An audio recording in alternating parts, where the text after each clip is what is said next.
Hello, good day to one and all.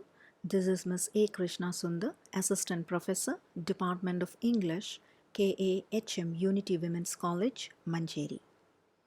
Today we are going to discuss Adrienne Ritz's Claiming an Education, and this is part 3. We have already covered 2 sessions, 2 video lectures based on this text.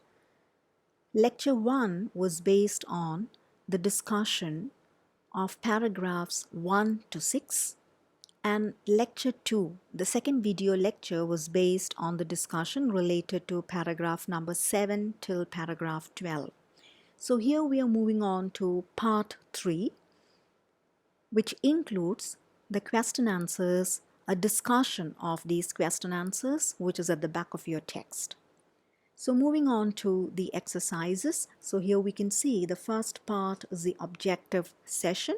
So I'm just reading out the first question. In which collection was Claiming an Education included? So the answer here is option number B, and the answer is On Lies, Secrets and Silence. Question number 2. In which college did Adrienne Rich deliver the speech entitled Claiming an Education? So it's a very clear answer. The answer is Douglas College, New Jersey, USA. Question number 3. Who was the author of Jane Eyre? We had a very detailed discussion on this. We discussed the Bronte sisters. So the answer here is Charlotte Bronte. Question number 4. Who stated that women's apprehension is quicker than that of men, but their defect lies for the most part in the logical faculty and in the higher mental activities? Now this was suggested by Elizabeth Barrett Browning. So let's go ahead with the short answers. So here comes the first question.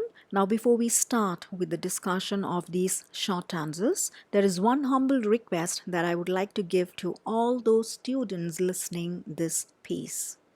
The first requirement here is that to read the original text at least 2 to 3 times, because only by reading a text you get acquainted with the author, with the style of writing, and with the main content and theme presented in the work. A discussion or maybe even a video lecture can become really useful only if you get connected with the text in the first place.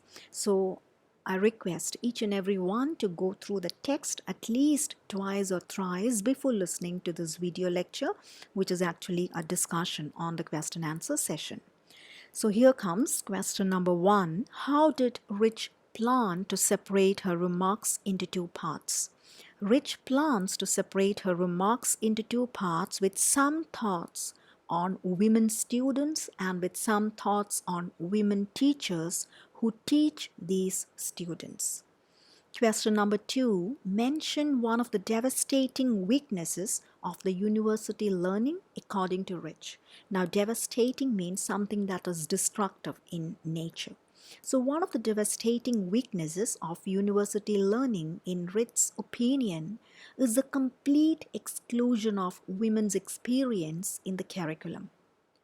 Question number 3. What is the difference between to claim an education and to receive an education?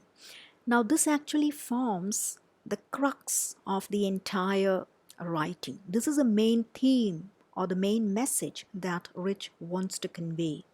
To claim is to take something as a rightful honor, but to receive is to get something from someone else's possession as if it is a favor. Now, question number 4. Why did women students and teachers demand for the introduction of women's studies courses? Now, women students and teachers demanded for the introduction of women's studies courses so that they can claim a woman-directed education as well as get a new intellectual grasp on their own lives by understanding women experiences and women history. Question number 5. How does Adrienne Rich define taking responsibility towards yourself from the feminist perspective? By taking responsibility to yourself, Rich argues that women should become more of themselves rather than becoming mere feminine models as passive and silent. Question number 6. How did Elizabeth Barrett Browning express her impatience with studies? Elizabeth Barrett believed that women had more quicker faculty than men. She disapproves studies which makes our minds passive. She argues that this can be remedied with training by making women think actively. Now, question number 7. What, according to Rich, is the courage to be different? Being different, according to Rich, is giving time for oneself by productively engaging in meaningful life. The courage to be different is not being continuously available to others when you need time for yourself. It includes not falling for the societal traps like marriage and motherhood when you really don't want to do it. Moving on to question number 8. What, according to Rich, is the second part of the contract? According to Rich, the second part of the contract is the encouragement to be given to students from the part of the teachers, both male and female teachers. The teachers should teach them to criticize anti-woman attitudes. Question number 9. What are the necessary ingredients of intellectual freedom? Now, this again conveys the entire message that Rich wants to send. Rich proposes that clear thinking, active discussion, and excellent writing are the necessary ingredients for intellectual freedom, and this indeed takes a lot of hard work. Now, if you look at these three terms, clear thinking, active discussion, and excellent writing, thinking, discussion, and writing. For all these three components, the basic requirement is actually time. So having time for oneself is the most important thing. And you can definitely utilize this time for your interest. Some people would be interested in writing, some others would be interested in reading, some others would be interested in watching movies, right? But how many women are getting these opportunities? Which is actually a me time, M-E time. Me time means time for us, time for ourselves. So take time for yourself, because only when you take time for yourself, clear thinking, active discussion, and writing can happen.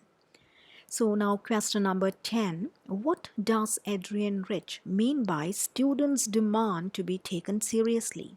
By this, Rich means to take things seriously so that they can seek out criticism and show the range of what they can do by rejecting the attitudes of the society.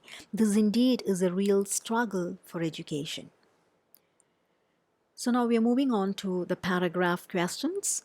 Question number 1. Adrienne Ritz's prose style in claiming an education. So this is all about her writing style, and in order to prove that her writing style is excellent, it is indeed required to connect it with the theme that she tries to convey. Rich begins her essay in an argumentative style. She begins her speech in a strong manner and stands for the cause of women education and female upliftment. Her language is strong and she voices the opinions of very many females who remain oppressed in this world. Her style is unconventional. Unconventional means something that is not conventional. So conventional means very traditional kind of thinking. So unconventional means it is somewhat connected with a modern kind of thinking, breaking the traditional patterns. So her style is unconventional and pierces deep into the hearts of the listeners.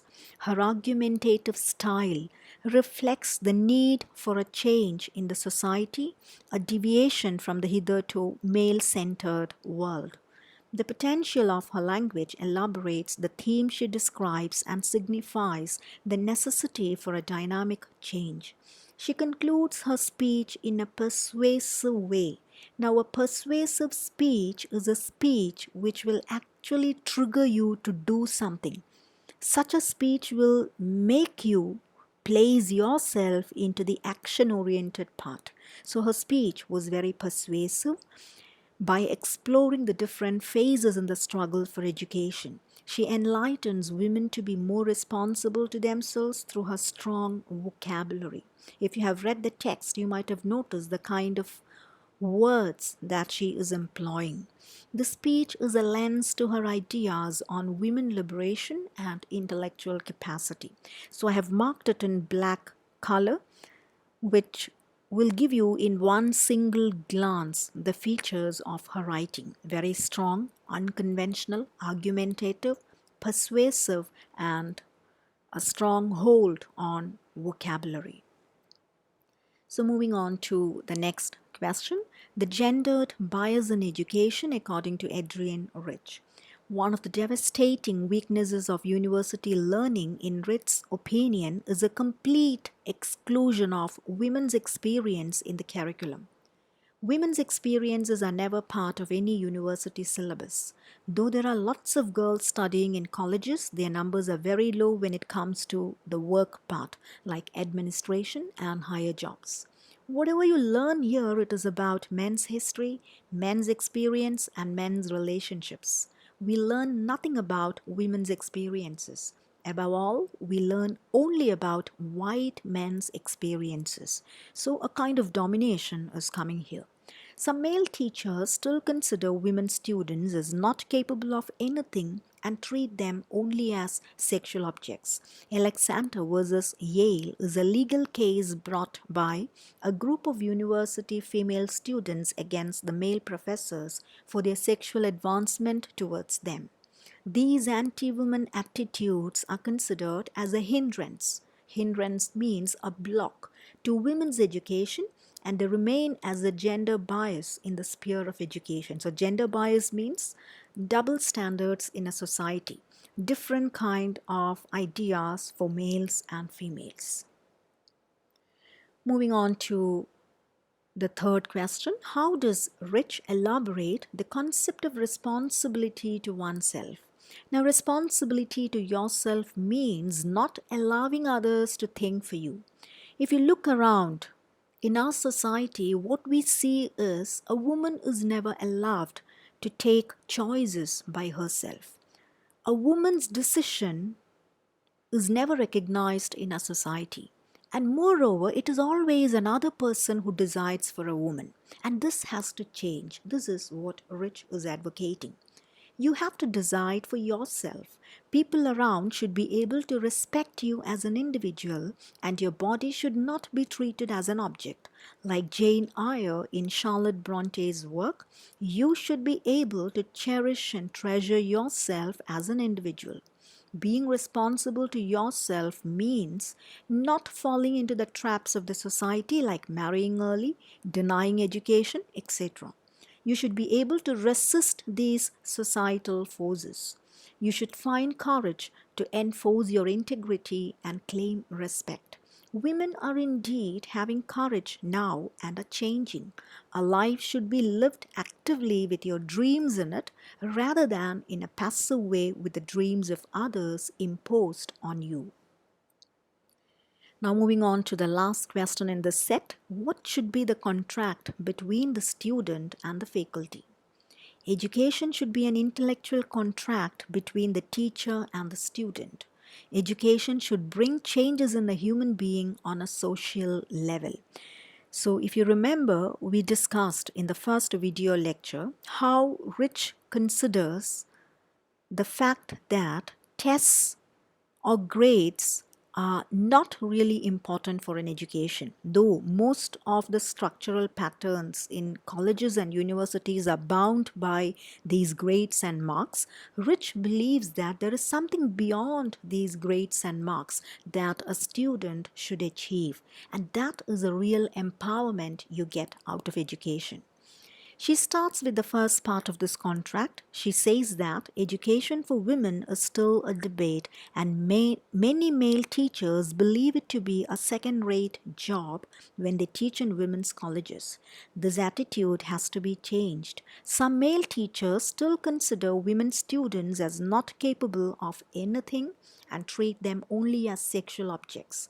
Alexander versus Yale is a legal case brought by a group of university female students against the male professors for their sexual advancement towards them. So this is again the repetitive points. So as teachers, they should actually keep an open mind by respecting the women students' intellectual capacity. We should not be anti-woman. This kind of a mutual contract will definitely help the women students to explore their own thinking levels. Now here comes the essay part. The first question is, claiming in education is a critique of the present system of education from a woman's perspective. Discuss. Now critique, the term means a critical essay, an essay which is actually criticizing something. So here Rich is actually criticizing the present system of education, how this has got double standards, how the syllabus has got double standards because there are only books related with men. The second question, critically evaluate Adrienne Ritt's concept of education. So they're somewhat similar in the areas. So you can combine all the paragraph summaries to get the final essay. I'm not going through those points because that would be really monotonous because I would be repeating the very same points. So if you can combine all the answers that we had discussed till now, that will give you an elaborate essay for the entire chapter. So once again, please remember to go through the text at least 2 to 3 times because only then you get connected with the original version and the writer, including the writer's style. So thank you very much for your patient listening. So please do not hesitate to connect with me in case if there are any doubts or any requirements for clarifications. So thank you everyone. Thank you.